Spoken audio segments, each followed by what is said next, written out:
पूर्वांचल नामा में आप सभी का स्वागत है। मैं हूं शक्ति प्रकाश श्रीवास्तव। आसान नहीं योगी को हटाना। उत्तर प्रदेश में 2017 में बीजेपी की बहुमत वाली सरकार के मुखिया बनाए गए थे योगी आदित्यनाथ।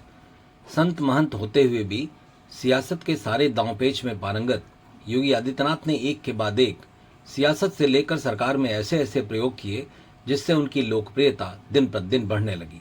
खासकर कानून व्यवस्था और भ्रष्टाचार के लिए किए गए उनके प्रयोग अन्य राज्यों के लिए नजीर बनने लगे।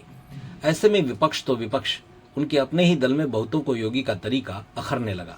सियासी गलियारे में चर्चा होने लगी कि गृह मंत्री अमित शाह भी उन्हें पसंद नहीं करते। बीच के दिनों में संयोगवश कुछ ऐसे हालात बने जिससे इस कयास को बल मिलने लगा। खासकर प्रदेश के मौजूदा बिजली मंत्री डॉक्टर ए.के. शर्मा की सियासी एंट्री के समय और पंकज चौधरी को प्रदेश अध्यक्ष बनाने के समय ऐसी चर्चा आम हुई थी। इसके अलावा भी प्रदेश की राजनीति में जब भी संगठन और सरकार के बीच मतभेद या शक्ति संतुलन की चर्चा होती, तब मुख्यमंत्री योगी आदित्यनाथ और केंद्रीय गृह मंत्री अमित शाह के रिश्तों को लेकर तरह तरह के राजनीतिक कयास लगाए जाते रहे। हाल के दिनों में भी ऐसी अटकलें तेज हुई हैं कि क्या भाजपा का केंद्रीय नेतृत्व उत्तर प्रदेश में योगी आदित्यनाथ की राजनीतिक पकड़ को कमजोर करने की कोशिश कर सकता है। लेकिन वर्तमान राजनीतिक परिस्थितियों का विश्लेषण करें तो यह निष्कर्ष निकलता है कि अमित शाह के लिए योगी की सत्ता या राजनीतिक प्रभाव को हिलाना बहुत आसान नहीं होगा, क्योंकि इस तर्क का सबसे बड़ा कारण योगी आदित्यनाथ का जनाधार है।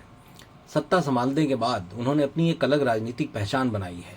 वैसे भी उनका सियासी ट्रैक रिकॉर्ड बताता है कि जब बीजेपी का उतना प्रभाव प्रदेश में नहीं था, तब भी उनके पार्टी के प्रतिनिधि उनके प्रभाव वाले गोरखपुर क्षेत्र से चुने जाते रहे। कानून व्यवस्था, बुनियादी ढांचे के विकास और निवेश आकर्षित करने जैसे मुद्दे पर उन्होंने अपनी सरकार की अलग पहचान बनाई है। यही कारण है कि भाजपा का बड़ा कार्यकर्ता वर्ग भी योगी के साथ भावनात्मक रूप से जुड़ा हुआ मानता है। पूर्वांचल से शुरू हुआ उनका प्रभाव अब पूरे प्रदेश में साफ साफ दिखाई देता है। क्या पश्चिम बंगाल, क्या केरल और क्या हिमाचल, अब तो देश में भी हर जगह के चुनाव में योगी आदित्यनाथ की मांग बतौर प्रचारक सर्वाधिक होती है। सियासी गलियारे में इन दिनों फिर से ये चर्चा जोरों पर है कि अब योगी हटाए जाने वाले हैं, जबकि यह भी सच्चाई है कि जितनी आसानी से मीडिया, खासकर सोशल मीडिया मंचों पर यह चर्चा की जा रही है, उतनी आसानी से उनको डिस्टर्ब करना नहीं है आसान। क्योंकि उत्तर प्रदेश भाजपा के लिए केवल एक राज्य नहीं बल्कि राष्ट्रीय राजनीति की धुरी है। लोकसभा की सबसे अधिक 80 सीटें यहीं से आती हैं।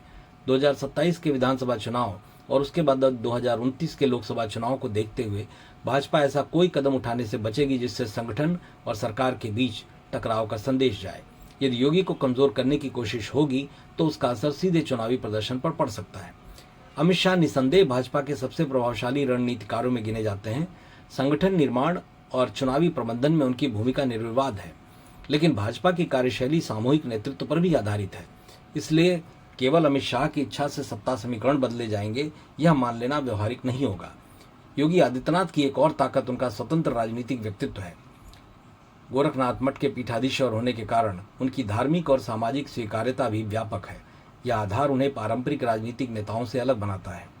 यही वजह है कि विपक्ष भी अक्सर भाजपा पर हमला करने के लिए सीधे योगी को निशाना बनाता है, क्योंकि वह जानते हैं कि उत्तर प्रदेश में भाजपा का सबसे बड़ा चेहरा योगी आदित्यनाथ ही है।